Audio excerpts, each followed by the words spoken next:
Okay, I was going to do a video on this arcade mod up. Also, they have another company called Game Room Solutions. They're the same company, the same crappy customer service. Going to go over a few things I've done to mine to make it much better, not so damn cheap. Um, I think the company that makes these don't understand that the real ones put up with a lot of abuse. And a friend of mine was playing a game on one of these. I noticed it was, especially the control area, was shifting all over the place, and it's just because it's built horribly. So I'll start out there. Basically, the only thing that holds this top panel on, where you're going to be, uh, working the joysticks, and you know, the original ones were built to be strong. These are not. They're held together basically by two cabinet hinges and one tiny little connector here that this goes into. It's like a semi-locking, but it goes all over the place. It's horrible. So what I did, I'm just going to pass along some of the stuff I did to try to make it a better product, because all they care about is just getting it out the door. They do not care about you. So if you're watching this and you're thinking, I'm going to get one of these units, you are going to be on your own. They will not help you. Their customer service is horrible, and you're going to be stuck trying to figure things out yourself. So do yourself a favor. Find a different company. This company does not have your back at all. So you can see I put in some L brackets because anything that's upright has these little cam locks. You'll find on like IKEA furniture and some of your type cheaper. It makes putting it together quicker. But you got to realize, I didn't mention, but this wood is only a ½ inch thick. So it takes nothing at all for it to split. You can literally put a screwdriver. Well, here's an example right here where they put the slot in here for the trim. You can see it's split. The other end, same deal. I'm telling you, this is really, really shoddy craftsmanship. I hate to even say craftsmanship because that word doesn't fall in line with what this is. Anyway, I put some bracket there. I put a bracket on the sides here because all these could move side to side, and especially the back. You think they'd put some kind of bracket on there because that's what the control panel is attached to. Those two hinges, and they float. But this upright has no support, and it's so thin. I'm surprised it didn't break right away. I've had this thing probably 8 or 9 months. Played it less than a dozen times. I'm almost afraid to. But what I've done on here has made it so much stronger. So I put L brackets up around the corner. I didn't do anything on this part of it, but I did put some more heavy duty L brackets and one up on the front here.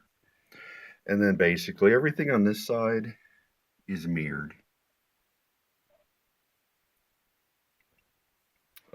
You cannot depend on this little thing to keep the top portion from sliding and skating all over the place. Okay, another thing I did is, okay, now that everything is nice and strong, I could pull on this thing and the whole thing is rocking. If I tried to do that before I put those on, this would just snap right off with hardly pulling on it at all. And again, I can't stress enough that when you're playing these games, you're yanking on the, you get a lot of people get aggressive playing these things, and they should be able to stand up and hold. And when I saw that top skating all over the place, that was an issue for me. The other thing I did is I added these two pieces of MDF on each side. And what that does now is when it closes, it lines up. I kind of rounded the edges just slightly, but on both sides, you can see it lines up. So when that drops in,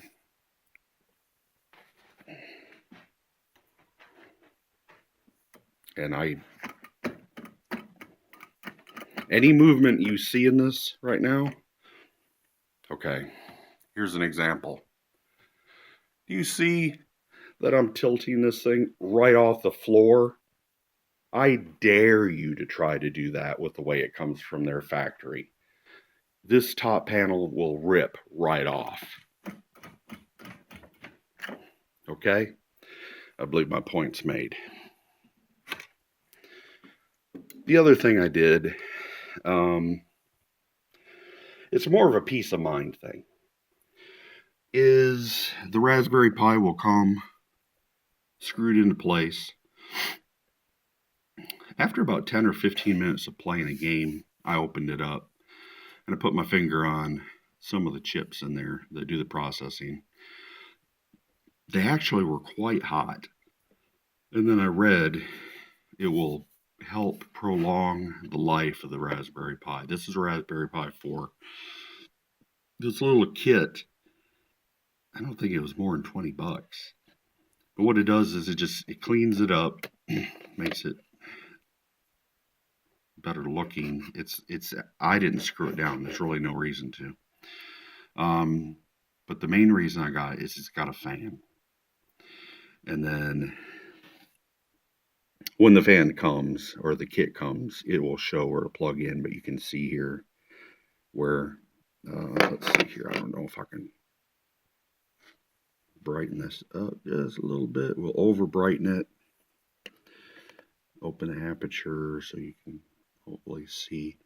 Those are the two plugs I plugged it into, and it allows it to run a whole lot cooler.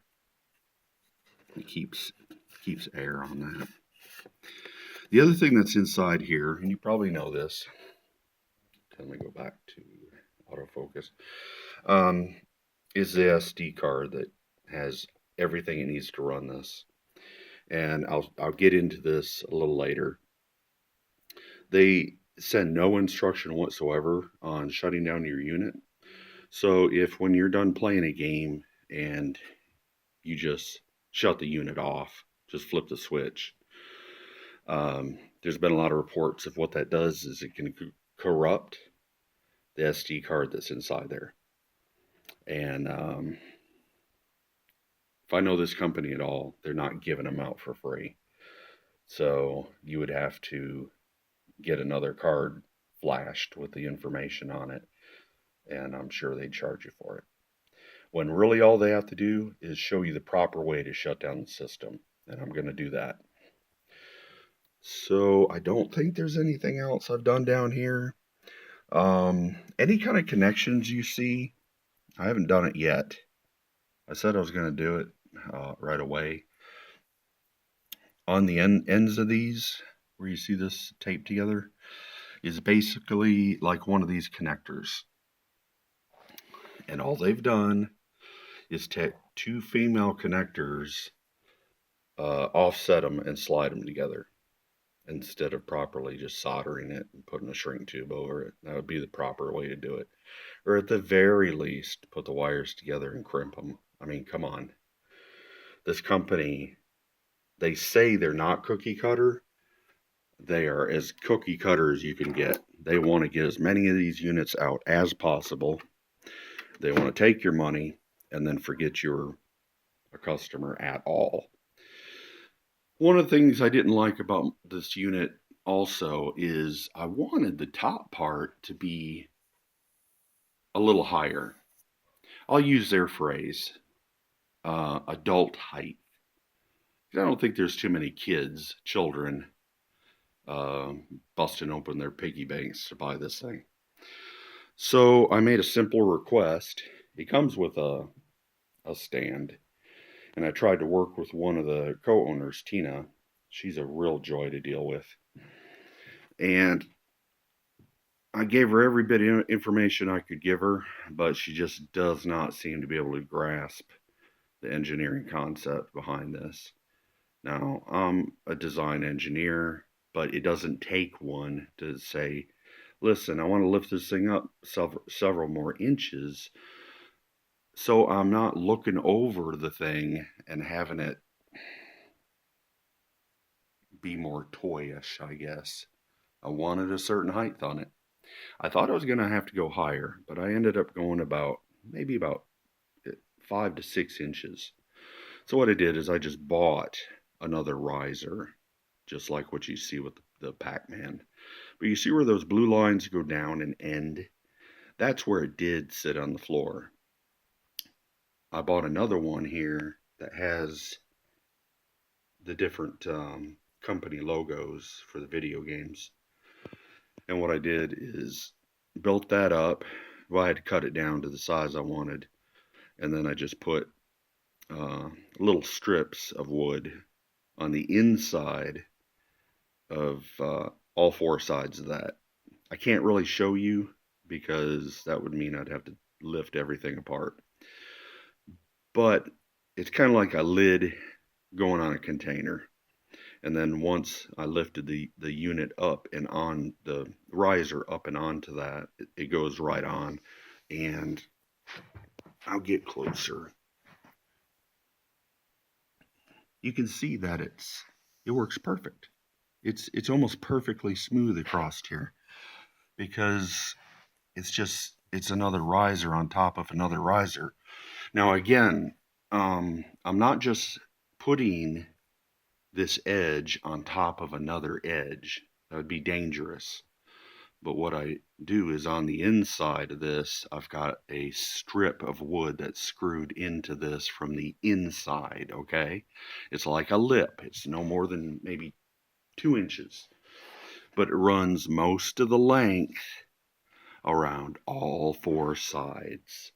So if you follow what I'm saying, that way when you put this Pac-Man portion on top of here, it's not just sitting on this lip where it can slide off.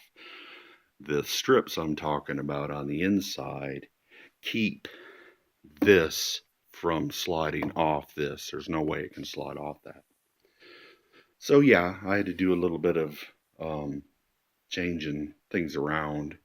I tried to see if I could get one of these with that graphic without this little dip, and it was like pulling teeth. I spent probably close to 2 months dealing with Tina trying to get that done, but it seemed to be way above and over her head. So I finally gave up and said, okay, just send me a riser and I'll take care of the rest.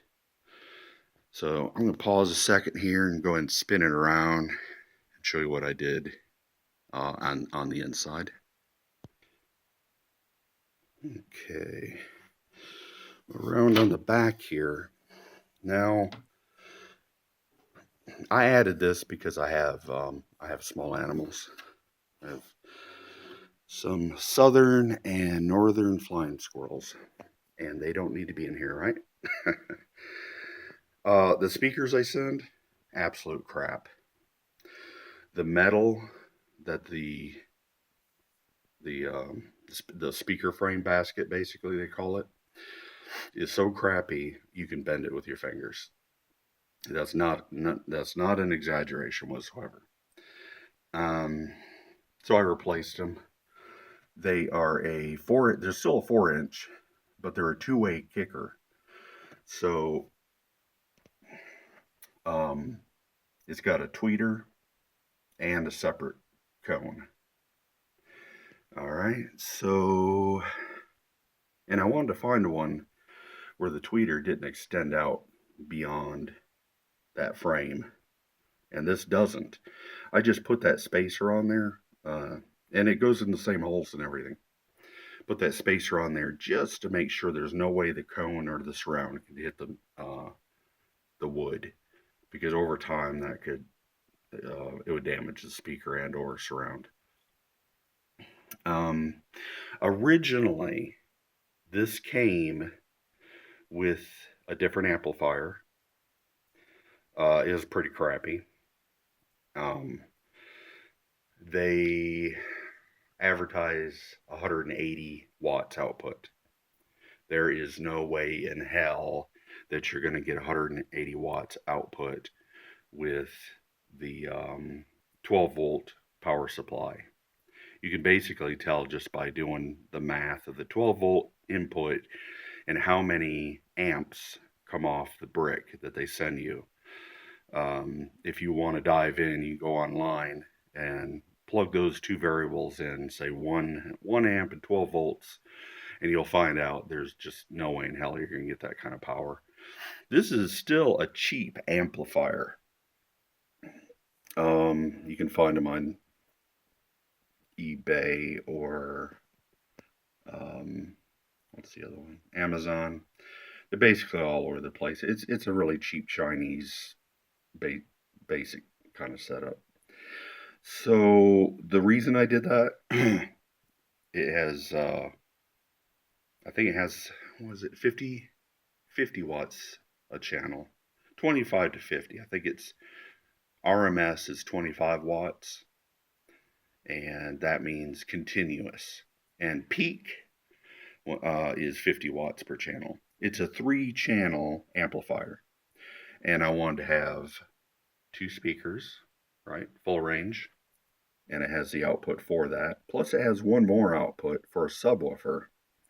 So what these controls do, I'd have to go back and look at the manual, but one is a main volume, and that's what I'm pretty sure the top button.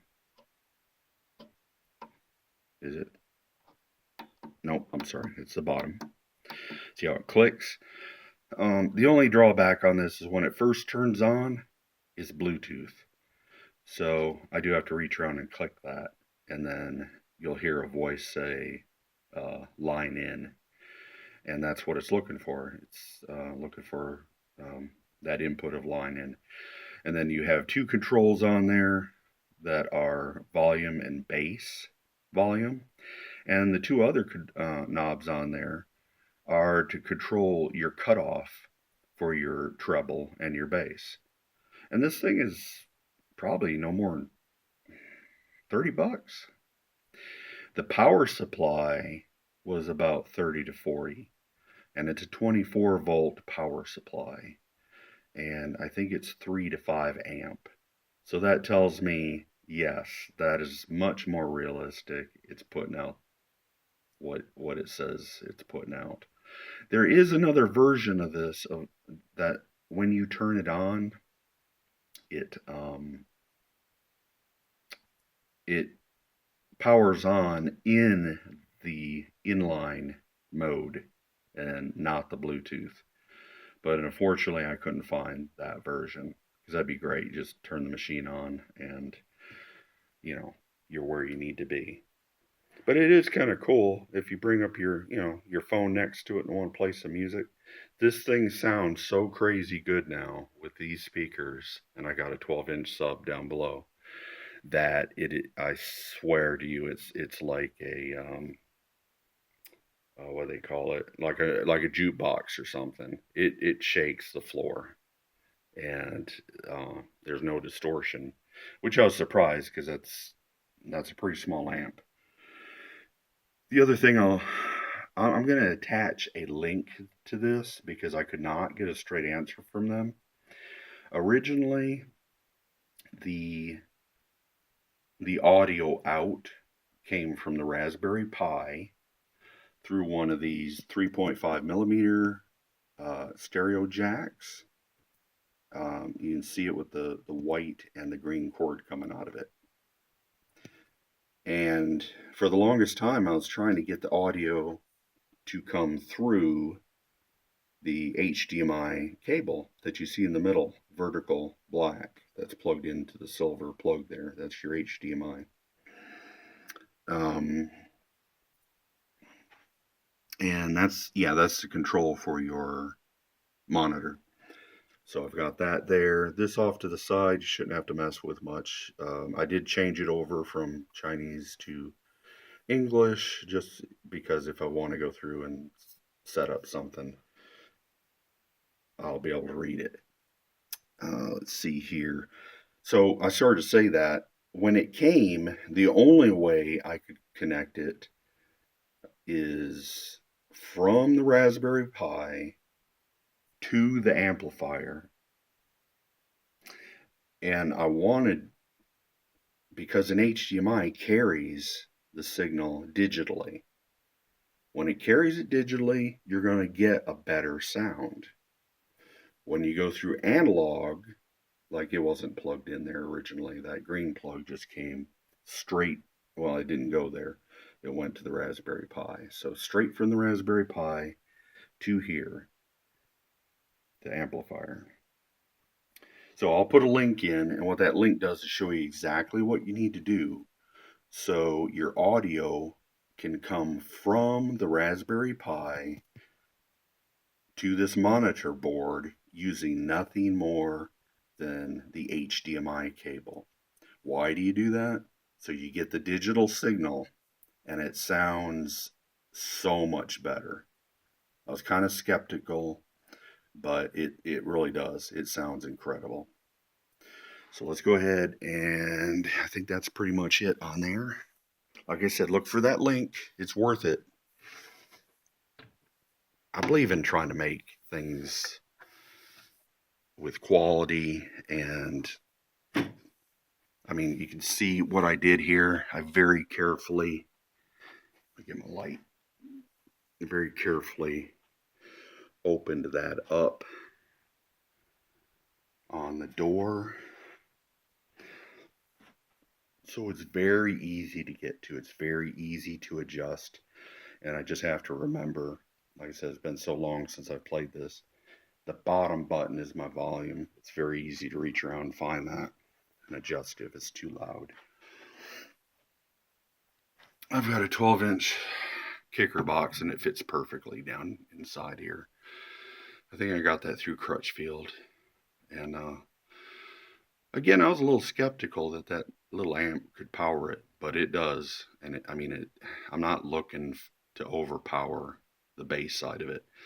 It fills in perfectly between the 4-inch speakers and that. And I'm not sure if I mentioned it, but that amplifier has 3 outputs, two for the 4-inch speakers and one for this 12-inch sub. So let's see, what did I do in here different? I don't think I really did anything different down inside here. I did drill a hole. Let's see. It did have one hole, and that was for your audio out from the Raspberry Pi. But since I'm not doing that anymore, oh, I'm sorry. That cord coming out of there, I put that hole there because it's that the cord they send you is not long enough unless. And the Raspberry Pi made sense to put it on that side, so I put a small hole. I drilled a small hole here. That wire goes up to the marquee, the digital marquee. Now, if your unit doesn't have one, you're not going to see it. But up here, I didn't say anything about it. Instead of that just lighting up, it brings up the name of the game that's being played at the time. So that's what that was. It's been a while since I messed with this. I was trying to tweak it and get everything squared away, and really the only things that come out on this unit is the HDMI now. HDMI, what they call 0 from the board, and that's for your monitor, and HDMI 1 goes up to your digital marquee that I just explained.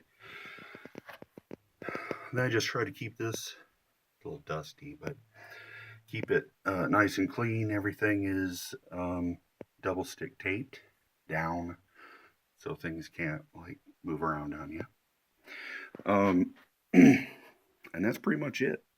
The next thing I want to cover is. And then on mine, again, if you don't want little pests in there and who knows what else, I mean, you don't have to. I put a board on there because, like I said, I got squirrels, and this room is quite large, and got a great big old TV and all. We let them just run around when we let them out, let them play. And if I didn't cover that up, I would find nuts and stuff everywhere. They're quite a trip.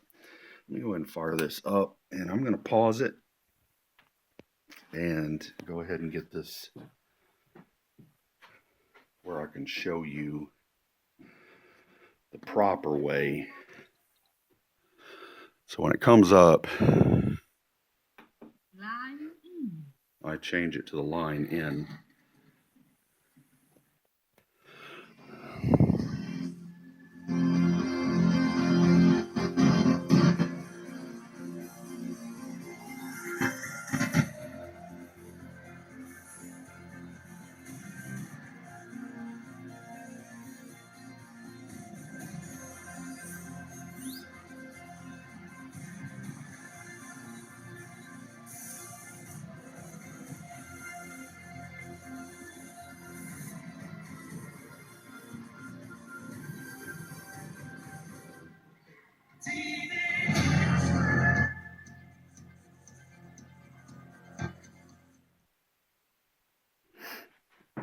Okay.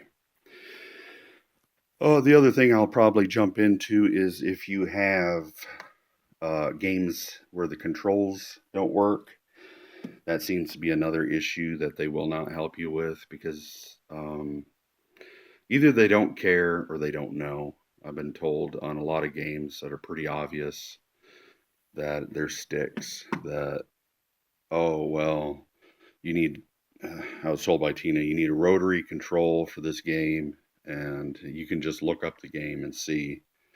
I don't know, you can test and see if it works on yours, but one was called Black Widow, and it actually uses both joysticks, and I've got the mag lock type that you can do the 4 position or the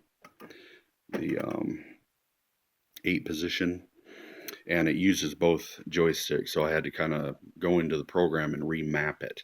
Now I know how to do it if it's a main game, but if it's not a main game, I'm still going to have to dig in further and figure out how to do that. And when I do, and I will post that as well, because people that already have this and they paid to have the full arcade experience and they're finding a bunch of games don't work, that just plain sucks.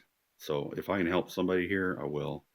But again, if you haven't bought one of these, I would stay clear, or at least find a company that has good reviews that you know will have your back.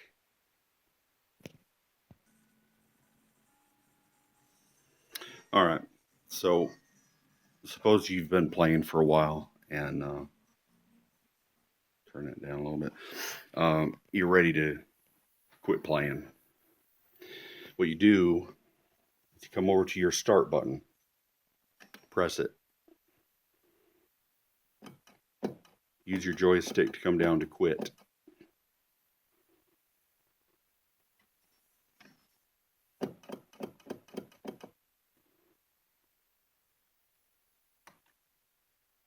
Okay, and I can't remember what button this is mapped to, but I press this button.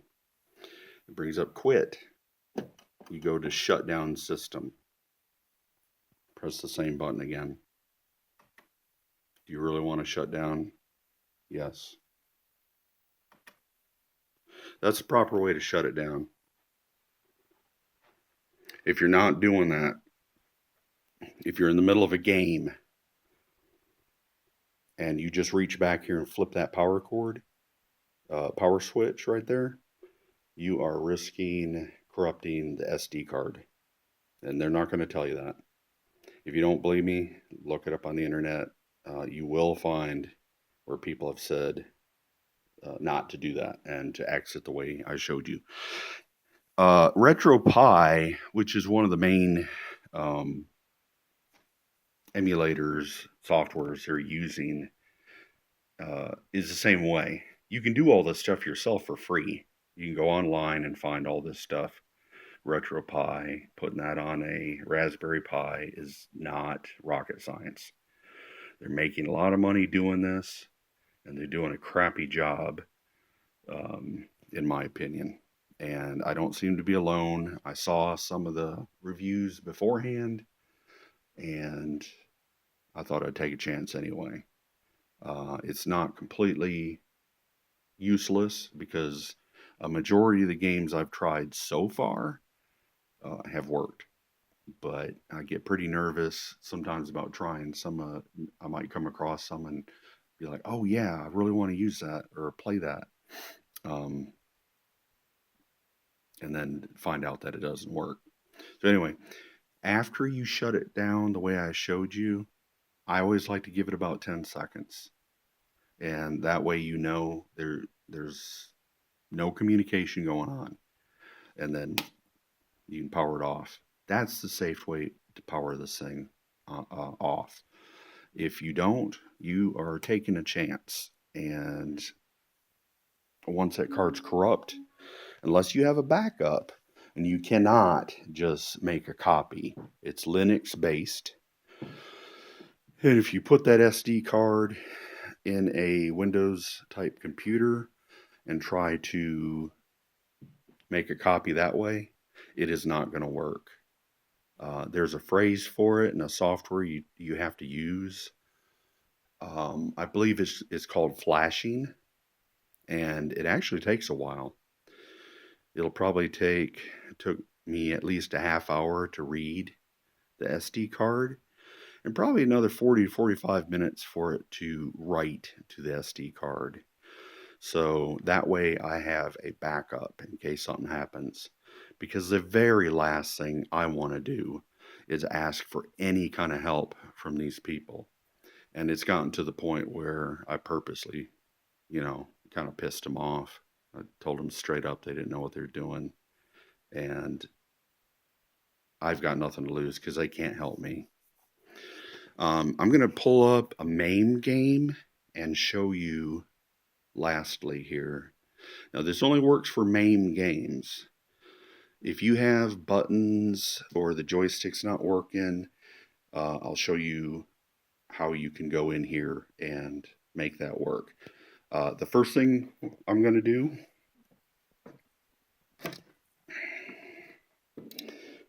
is open up, and again, it's been a while. I'm going to trace the controls on my. If you don't have a 4-player, just go to the second player and trace that back to where it plugs into your Raspberry Pi. Okay, you'll pull that USB out and plug in a keyboard. So I'm going to pause now and do that, and then we'll come back to it.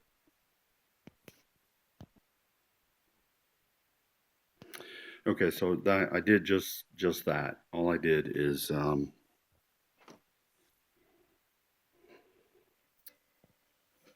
that closest USB to us. There's the plug. That's on mine, player 4. It does say 4 on it. I just traced it from this, forgot what they call it. It's like a decoder board. Trace that wire over to see where it's plugged in. So if you don't have a 4-player, just go to your 2-player. And in this case, this is my 2-player. I would look at where the buttons are wired to. And in this case, it goes to that board. Like I said, I think it's a decoder board. And then I would follow, because on the end of it is a USB. And then it comes over to the Raspberry. Anyway, that closest USB to us is now that keyboard. Okay? This may be a little bit weird because I'm trying to do a lot of things at once here. Make sure I don't cover any buttons to make it. So yes, I'm fat and bald, and I'm in my house coat. All right. So once you have the game up, if you've hit your start and put in your credit, start the game, and you're banging away on the buttons and nothing works, or I know this game has at least 5 buttons. I mean, there's fire, there's hyper, space, there's some kind of bomb that obliterates everything. And I think the other one reverses the direction of your ship. Anyway, there's 5 buttons. Stargate is basically like Defender 2. It uses all 6 buttons, and I can't remember what they're all for, but that's not really why I'm doing this. The reason I pulled this one up is because it has the most buttons.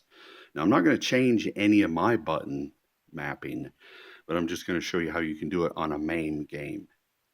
So with that plugged in and the game fired up, I don't have to be playing it. It just has to be up. Go and hit tab. You see where it says input general? You don't need a mouse for this. Hit enter. Right there is all your controls. So when I go up or down,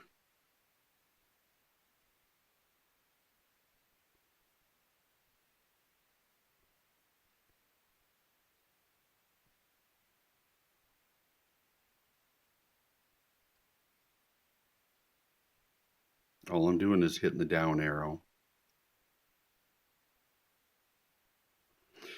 Okay, so on player 1, if you want to change what, right there, if you want to change, like, so, I mean, you wouldn't change at first. You'd be like, okay, player 1 up does not work. You would press, and I'm not going to do it because mine's working. You would press enter. This would highlight. You'd come over to your joystick and press up. Just look at what it's saying there, and that is the control. And then I believe you press enter to get back out. Then you go to down, hit enter, hit your press your joystick down, and you'll see that it populates in there. And then enter, or whatever it takes to get out, which I'm pretty sure is enter. Here, same for left and right. So that takes care of your joystick. Then here's your buttons right now. If you're playing this on a computer, and again, you can download that and do it for free if you can find the ROM to put in there. If you're using a keyboard, the left control button is what controls the fire or whatever. You may have to play with it to see which buttons you want to do what. But once you do it and you get a feel for it, it's easy. I'm not sure what button 2 does. All I know is we're mapping. So when you go to 1, it just depends on what button you want to. I'm pretty positive that button 1 is fire. So you'd pick whatever button you want to fire. And if on other games, so like I said, I haven't played this for a while. If this button right here was fire, I would want to keep it consistent. Suppose you have another game and that button is fire for it. I would do the same thing. Just hit enter, come down here and press that, and now it's registered. Then you go down to button 2, and whatever that secondary button is, maybe it's not fire, maybe it's thrust, or whatever a second button would be. Whatever your second button is on many other games, I would do the same thing, which I believe is this one. But again, it's up to you how you do it. I would just want to keep it consistent with the way they've done the rest of them, just so it's easier. Like, oh, well, on every other game, this is my fire button. And now on Defender, you see what I'm saying? All right, so it's the same thing right down the line. This game has, I know, up to 5 buttons control what what actions happen in the game. Okay, so when you're done, all you got to do is hit escape. It brings you back here to that little screen. Press escape again. You're out. And it'll save your configurations. You don't have to hit save or do anything. So if you do that, now I should be able to, let's see. Okay, yeah. Come out there. Let's see. I don't know. Maybe page.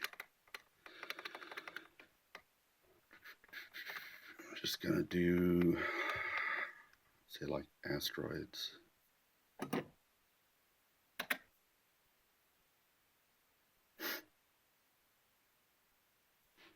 So you gotta let the game load first.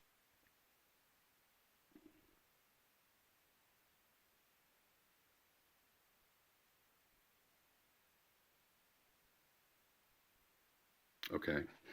So the game's fully loaded. Just press tab. Again, it brings up this screen. Hit enter. It brings up this screen. And then you go down. And I say this, hopefully you can see it, but there's an arrow that's moving up and down here. See that? Okay, that's how you know you're controlling what you mean to control. And then you would press enter and go through your up, down, left, right.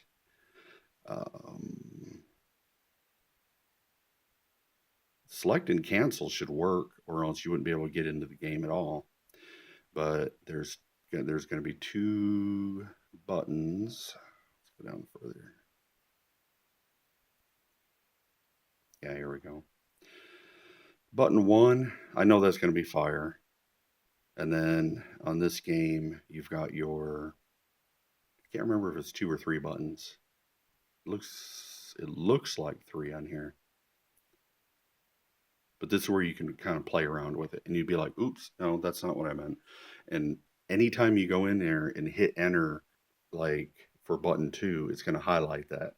If you come over here and hit this button, and then you go to play the game and you're like, oh, that's wrong, just go back in here and change it to say, oh, I didn't mean this button, I meant this button, or that, or that, or that. It doesn't matter. You're the one in control. You're the one mapping. And when you're done, again, you don't have to save. You just hit escape, escape. You're back to the game. You're ready to play. And that's when you'll go ahead and put in your credit, start the game, and go ahead and try your new mapping and see if that works for you.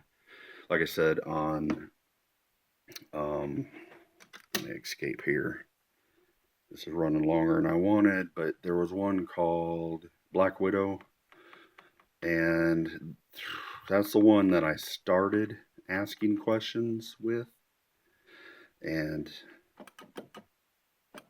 it was pretty apparent pretty quick that these people don't know what they're talking about. I have a feeling that the other guy, Ryan, has a lot more information about this, but Tina certainly doesn't know what she's doing. All right, so again, tab and enter, because you want to know what the switches are on this. Now, this is a game I changed things on. So in this game, it's important to understand that you have a spider. You move the spider around in different directions. That's done with this stick. To fire, you move this stick in different directions. If you can't control what direction you're going, like I originally could control the direction, but I could not fire.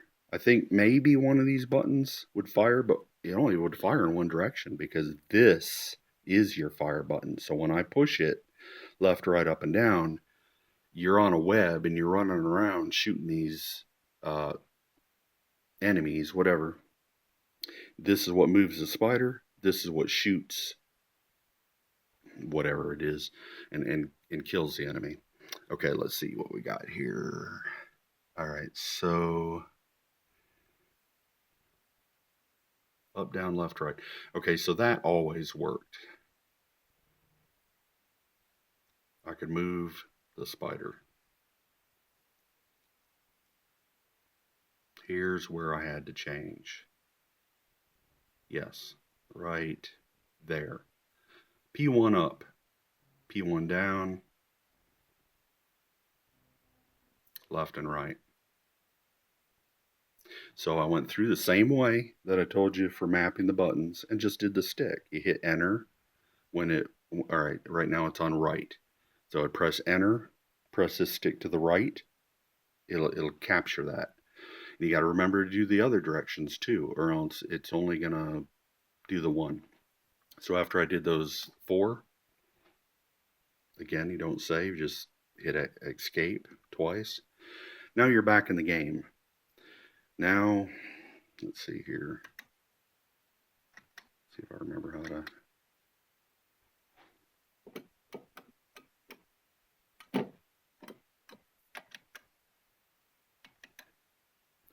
Left stick, press start. Oh, okay. All right. So in order to move, I'm dead already. In order to move this guy around,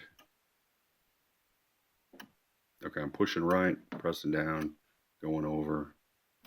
Okay, that's this stick. That's moving the spider. Man, that was quick.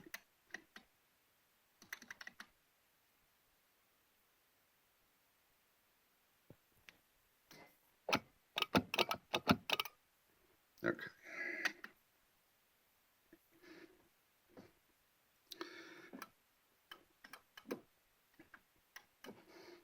This side, see, does your firing. I'm using the right stick. If I can't fire, what good is the game, right? So anyway, I hope that helps. So let's see here. No, not that one, this one. To shut down properly. I'm just going through it one last time because I'm done. Go down to quit. Go down to shut down the system. You really want to? Yep. And that's the proper way to shut it down. So I hope you found this helpful. If I can help in any way, especially with the MAME stuff, I will, just respond back, and I'll do my best to help you on that. As far as the other game I was having a problem with was called Afterburner and Afterburner 2. It doesn't seem to be a MAME game, and the joystick doesn't work. So I can fire, and I think this over here is for rockets, but I have zero control over flying the. It's a jet aircraft, and I haven't figured that out yet. But I'm pretty sure once I get that squared away, I'll be able to get the rest of the games going. Now, one gentleman had mentioned games like Dragon Lair, and I think that falls under, is it Daphne something? They're games that I was not really into. They're basically played off of a laser disc, and depending on your control of the game, it would just play a different part of the laser disc, and either you made it all the way through or you died. And anyway, I didn't really play those games, so I don't know any. I can't help in that area at all. The newer games, pretty much the same thing. I don't play the newer games. Most of the older games are going to be on MAME. So if you're having mapping problems, hopefully what I showed you will help you out a great deal. All right. Well, like I said, if you're thinking about getting one of these things, I would think twice. What you're seeing here with the add-ons and the Meg sticks, I think they're called, and the digital marquee with everything. I know it was oh, 14, 15,000. I'm sorry, 1,500 with, tax and all. And then I had that other riser sent to me too. So that was another hundred and something. So a lot of money. And then, of course, swapped out the speakers and the amp. And that's not cheap either. But the sound is definitely worth doing. I mean, it's day and night. When I'm playing some of it earlier, it really doesn't do it justice, probably because who knows what you're listening to it on.